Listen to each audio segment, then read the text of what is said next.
অসম অৰুণাচল সীমান্তৰ মিংমাং বদতিত গুলীচালনাৰ ঘটনা সংঘটিত কৰা অৰুণাচলী দুৰ্বৃত্তৰ বিৰুদ্ধে আইনগতভাৱে যুঁজ চলাব অসম চৰকাৰে শনিবাৰে জুনাইত উপস্থিত হৈ এই মন্তব্য সাংসদ প্ৰদান বৰুৱা আৰু ভুৱন পেগুৰ শনিবাৰে অসম অৰুণাচল সীমান্ত পৰ্যবেক্ষণ কৰি সীমান্তত এটা নতুন আৰক্ষী শিবিৰ স্থাপনৰ কথা উল্লেখ কৰিলে নেতাদ্বয়ে ইয়াৰ উপৰিও মুখ্যমন্ত্ৰী ডক্টৰ হিমন্ত বিশ্ব শৰ্মাৰ নেতৃত্বত প্ৰায় 60% সীমা সমস্যা নোহোৱা হৈছে বুলি মন্তব্য কৰাৰ লগতে সীমান্তত সৃষ্টি হোৱা অশান্তৰ জৰ্জৰ পৰিৱেশৰ বাবে জগৰীয়া কৰে কংগ্ৰেছক এইফালে সমগ্ৰ ঘটনা সন্দৰ্ভত অসম চৰকাৰৰ ফালৰ পৰা অৰুণাচল চৰকাৰৰ সৈতে সঘনে যোগাযোগ অব্যাহত ৰখা হৈছে বুলি মন্তব্য কৰে সাংসদ প্ৰদান বৰুৱাই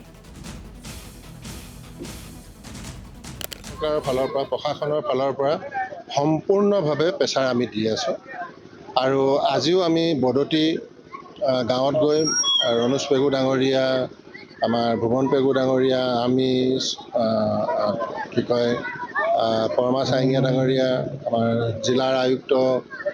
SSP সকলোৱে আমি গৈছোঁ আৰু আমি কৈছোঁ যে আমাৰ কেম্প একদম সীমাত থাকিব যাতে কোনো কাৰণতে তেওঁলোকে যাতে আৰু ফাৰ্ডাৰ এনফৰ্চমেণ্ট কৰিব নোৱাৰে আৰু আমাৰ ফালৰ পৰা এইটো আমি প্ৰেছাৰ দিছোঁ আৰু আমি সাংসদত অধিৱেশন চলি থকাৰ কাৰণে আমাৰ সাংসদসকলেও তেওঁলোকৰ সাংসদসকলৰ লগত কথা পাতিছোঁ আৰু প্ৰেক্টিকেলি আমি যিখিনি অসুবিধা পাই আছিলোঁ বিশেষকৈ তেওঁলোকে লোকেল মানুহক DC দি দিয়ে আমি কৈছোঁ যে এইটো দিব নালাগে তেওঁলোকে বায়াছ ভিউ লয় তো যাৰ কাৰণে আমি দেখিছোঁ দুটা ঘটনা হৈছে দুইটা ঘটনাতে আমি দেখিছোঁ যে তেওঁলোকৰ লোকেল DC আমি দেখিছোঁ আৰু তেওঁলোকে কি হয় যি ধৰণে এজন ক্ৰিমিনেলক তেওঁলোকে যিমান খৰতকীয়াকৈ এৰেষ্ট কৰিব লাগে তেওঁক পানিছমেণ্ট দিব লাগে সেই ক্ষেত্ৰবিলাকত আমি তেওঁলোকৰ এই দুৰ্বলতাখিনি আমি দেখিছোঁ তো আমি সেইকাৰণে কৈছোঁ যে এতিয়া আমাৰ মানুহো ধৈৰ্য এটা সীমা থাকে হয়তো লোকেল মানুহখিনিকতো মই বহুত ধন্যবাদ জনাইছোঁ ইমান ধৈৰ্যৰে তেওঁলোকে বিষয়টো তেওঁলোকে জড়িত হ'ল আৰু আজিও আমি এইটোৱে কৈছোঁ যে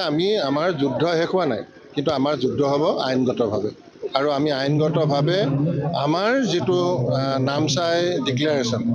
তাৰ মতে আমি যি ধৰণে বেনিফিট পাব লাগে সেই ধৰণে আমি বেনিফিটখিনি আমি পাব লাগিব আৰু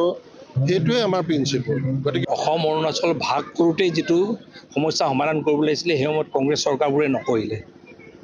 আৰু সদায় ওলমাই থৈ দিলে নামচাই চুক্তি আৰম্ভ কৰিলে তাৰ পাছত more than 60% সমস্যাটো সমাধান হৈ গ'ল 40% বাকী আছে বাকী থকা সমস্যাবোৰ সমাধান কৰাৰ কাৰণে কমিটি এটা আছে বৰ্ডাৰ কমিটি তাত অৰুণাচলৰ মন্ত্ৰী অৰুণাচলৰ পাব্লিক ৰিপ্ৰেজেণ্টেটিভ MLA আমাৰ ইয়াৰ মন্ত্ৰী আমাৰ ইয়াৰ MLA চবেই আমি থাকোঁ এতিয়া আমাৰ কথা হ'ল কি এই বিষয়টো মীমাংসা আলোচনাৰ মাধ্যমেৰে হ'ব